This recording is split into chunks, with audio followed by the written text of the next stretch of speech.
I think Republicans can only win in general if they become more live and let live.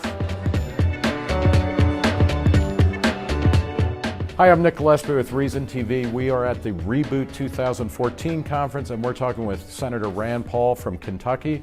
Senator, thanks for talking to us. Glad to be with you, Nick. What can the rest of the country learn from Silicon Valley? You know, I think the amazing thing out here is the relentless energy and drive to move forward. And they don't wait to say, hey, how can government fix this problem? Or how can even somebody else fix it? They fix it themselves. Or they find a niche, like they find taxi cabs have a monopoly. How are we going to beat the monopoly? And they start Uber. So I think, to me, it's just the amazing ingenuity and amazing that they will just do it. They're not going to wait for somebody else to do it. Yeah, I mean, they're not even thinking about government. They're getting on with their business and then deal with it afterwards.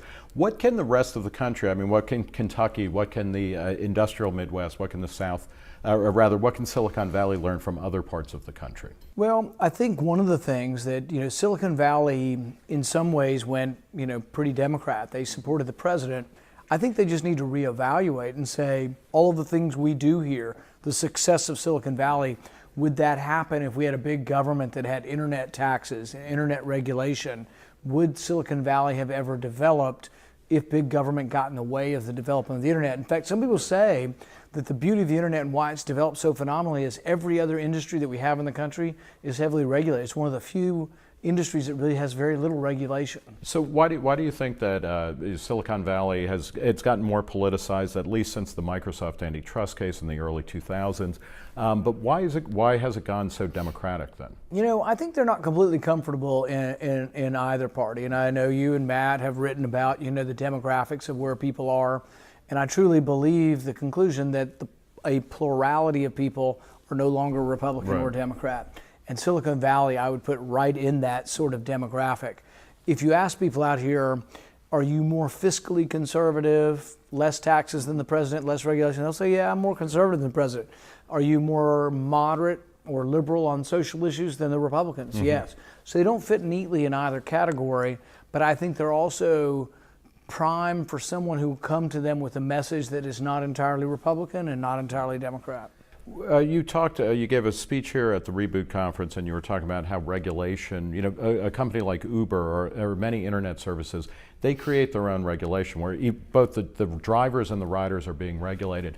Does that kind of new model of regulation work, say, in the Kentucky coal industry? Can you do that kind of new form of regulation in older style industries? I don't know, that's a good question. But I mean, there is a question of things they call externalities, that there isn't a direct way the two parties regulate it, but it's the third party that's being affected, like by air pollution and things. I think many libertarians have written over time that property rights should be able to stop pollution or limit pollution, although it is fairly complicated because in the sense that it's not an all or none. Sometimes society will tolerate some, like we all drive cars and we all have electricity. So there is some emissions and we have to, as a society, develop what is acceptable. Could that be done by the crowd responding to pollution? I'm not positive, but I do think that there are many things where government becomes overzealous in regulations, whereas the crowd, people who buy stuff and then judge how well you sell it to me, they want the product, but they also want a good product that's honest, without fraud and without safety concerns. So I think there is a role, and it's a better role for the crowd to regulate things than government, because government only knows the downside of regulation. They don't look at the upside of employment and distribution of products. Talk a little bit about benefit corporations. You've been speaking a lot about that, and that seems to be very much in tune with Silicon Valley or a kind of tech community. What is a benefit corporation, and why do you think they're important? A benefit corporation allows a corporation to do something they think is good for the environment or just good for people, and they don't have to look as strictly at their bottom line. To me, it kind of goes along with the freedom argument that if you own your business, you tell your shareholders what you're going to do. You're either going to always maximize profit or you're going to mostly maximize profit, and sometimes we're going to do things for the environment. But I think businesses should have that freedom. So I've supported something called a B corporation that allows you to file and say, you know what, sometimes we're just going to do something that's a little more expensive when we get rid of our waste, but we're going to do it because we believe in keeping the environment This clean. seems to be part of a broader social movement where work, and you touch on this in your comments, work is a form of self-expression now in a way that may not have been 50 or 60 years ago. Well, to me, if you talk about the health of the psyche or the health of the soul, I think work's an amazing thing and an amazing part of it, because it's an integral part of what, like John Allison says at Cato, of earned self-esteem. Right. That no one can give you self-esteem. Self-esteem is important. We've got a culture that lauds self-esteem, but they want to give it to everybody. And it's like 2 + 2 is 5. Well, Johnny, we want you to feel good about that. And it's, oh no, Johnny needs to learn that 2 + 2 is 4, and then he can feel good about it, and then he'll earn his self-esteem. But it's also that really our culture, we need to try to reinforce with people how important work is, not as punishment, but as reward. And so from a governmental point of view, I want people to know that I want everybody to work, and that I will have plans that everybody will work, but not as punishment, but as reward. Foreign policy is an issue that you're at loggerheads a lot with, not just establishment Democrats like Barack Obama or Hillary Clinton, but with other members of the Republican Party like John McCain, Chris Christie, Rick Perry recently. What is your foreign policy vision, and how do you answer people who say, you know what, you're a namby-pamby isolationist who just wants to lock everything into a fortress America? Usually anybody that uses the word namby-pamby, we fight. Yes. So if you say that again, it probably will be fisticuffs. So, but no, seriously, I think the federal government, the number one priority of the federal government is defending the country. It is in the Constitution. It's constitutional. It's a priority. And for me, if you ask me, when tax dollars are sent by the people to Washington, where's the priority? To me, the priority is in defending the country. Now, when we get beyond that, then we would say, well, how often should we be involved in a civil war in Syria? Right. I think there's a spectrum of foreign policy from that we're never involved anywhere in the world, or we're always involved everywhere in the world. I think for many years, particularly the last dozen or so, we've been very close to everywhere all the time.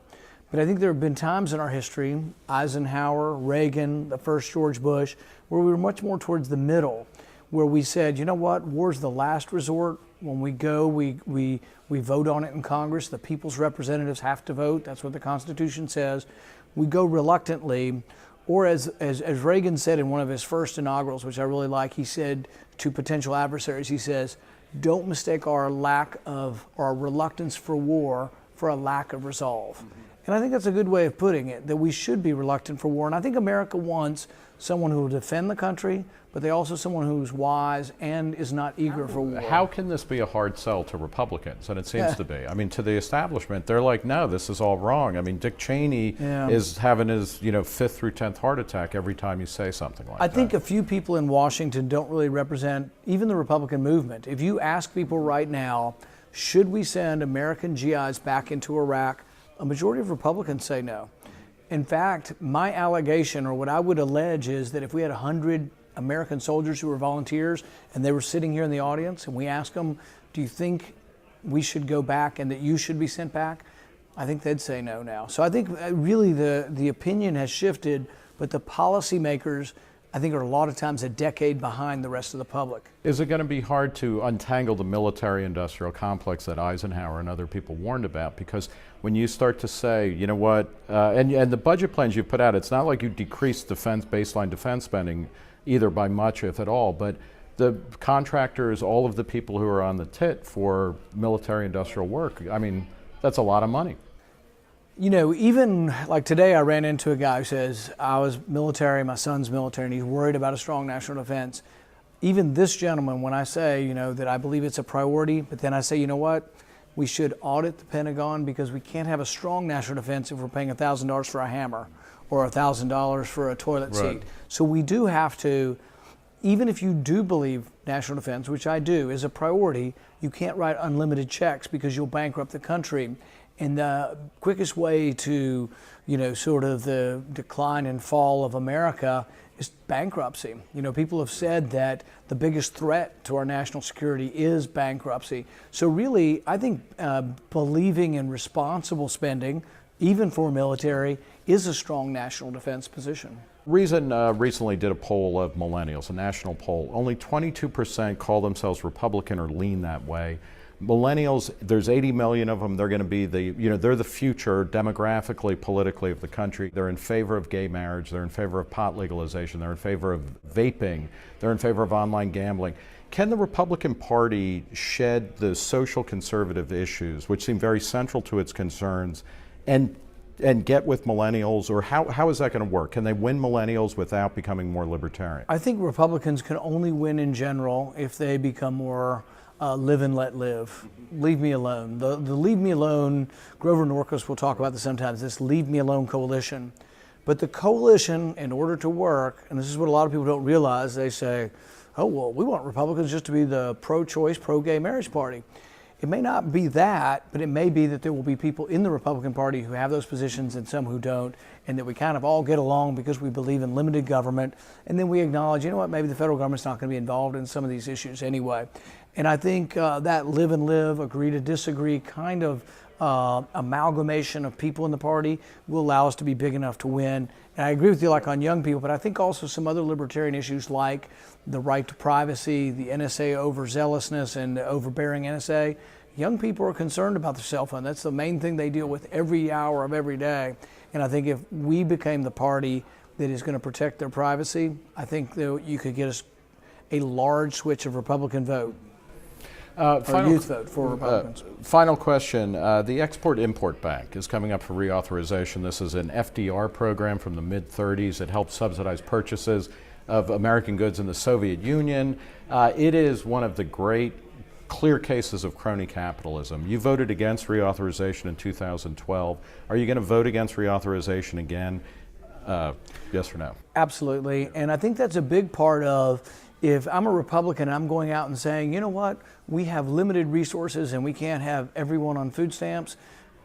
By golly, I need to be a Republican also that says we're not giving one penny of corporate welfare. So I'm not for giving corporate welfare. And I think a lot of people, if they knew that we had to cut all of the corporate welfare in order to have a more reasonable government that can pay for itself, I think all of a sudden people will say, you know what, that's an honest Republican. What they don't like is a Republican who says, you know what, I'm cutting the food stamps, but by golly, I'm keeping the corporate welfare. That's an untenable position, and Republicans need to cast that off. All right. Well, we'll leave it there. Thank you, Senator Rand Paul of Kentucky, for talking to Reason TV at the Reboot 2014 conference. I'm Nick Gillespie.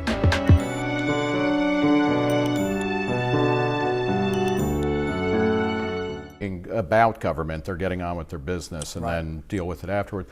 What can the rest of the country, I mean, what can Kentucky, what can the industrial Midwest, what can the South, or rather, what can Silicon Valley learn from other parts of the country? Well, I think one of the things that, Silicon Valley in some ways went, pretty Democrat. They supported the president. I think they just need to reevaluate and say, all of the things we do here, it's gotten more politicized, at least since the Microsoft antitrust case in the early 2000s. But why has it gone so Democratic then? I think they're not completely comfortable in either party. And I know you and Matt have written about, the demographics of where people are. And I truly believe the conclusion that a plurality of people are no longer Republican or Democrat. And Silicon Valley, I would put right in that, the relentless energy and drive to move forward. And they don't wait to say, hey, how can government fix this problem? Or how can even somebody else fix it? They fix it themselves. Or they find a niche, like they find taxi cabs have a monopoly. How are we going to beat the monopoly? And they start Uber. So I think, to me, it's just the amazing ingenuity and amazing that they will just do it. They're not going to wait for somebody else to do it. Yeah, I mean, they're not even thinking. I think Republicans can only win in general if they become more live and let live. Hi, I'm Nick Gillespie with Reason TV. We are at the Reboot 2014 conference, and we're talking with Senator Rand Paul from Kentucky. Senator, thanks for talking to us. Glad to be with you, Nick. What can the rest of the country learn from Silicon Valley? I think the amazing thing out here is the success of Silicon Valley. Would that happen if we had a big government that had internet taxes and internet regulation? Would Silicon Valley have ever developed if big government got in the way of the development of the internet? In fact, some people say that the beauty of the internet and why it's developed so phenomenally is every other industry that we have in the country is heavily regulated. It's one of the few industries that really has very little regulation. So why do you think that Silicon Valley